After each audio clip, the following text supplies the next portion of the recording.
Sure, good to be with you, Lynda. So the Ukrainian president is again going to make a case for Ukraine. He has to get some of these Republican lawmakers on board. But some of the comments he's already said at the UNGA have backfired terribly. I'm talking about Poland, one of Ukraine's most loyal allies, now saying that it won't give Ukraine any more new weapons. Explain why. Well, Poland is the next bordering country with Ukraine that is, in a way, in a NATO perception, a frontline state.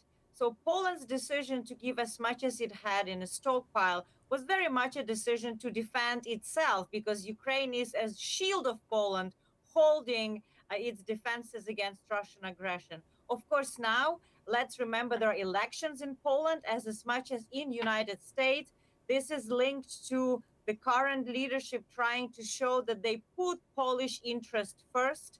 And there are risks in breaking away of some of those solidarity. But let's also not exaggerate. Poland said that it will also continue its commitments on previous contracts, so it will deliver on new existing obligations, but it will not take what it has in a stockpile because they are extremely depleted. And of course, Poland making the case that it has already given a third of its weaponry to Ukraine. But in terms of the U.S. deal, we know that U.S. President Biden is planning to make a further delivery of aid to Ukraine. That's on top of the $40 billion that the U.S. has already spent on this war. There are obviously Republicans saying, when is it going to stop? When are we going to see a peace deal on the table? What case does Zelensky need to make today? Nobody wants to stop this war more than Ukrainians. I spent last 2 weeks in Ukraine, and you see the burden of the society is carrying, where it's losing its best men and women in this horrific battle. But the case is simple. Russia has not changed its objectives to destroy Ukraine as an independent state. We not only see Ukrainian counteroffensive, but also Russians are mobilizing. They're bringing more deployment inside Ukraine. And their rhetoric is that we must destroy independent Ukraine. And if Ukraine collapses, if Ukraine is not getting timely and actually increased military assistance, this will hugely destabilize the whole of European continent.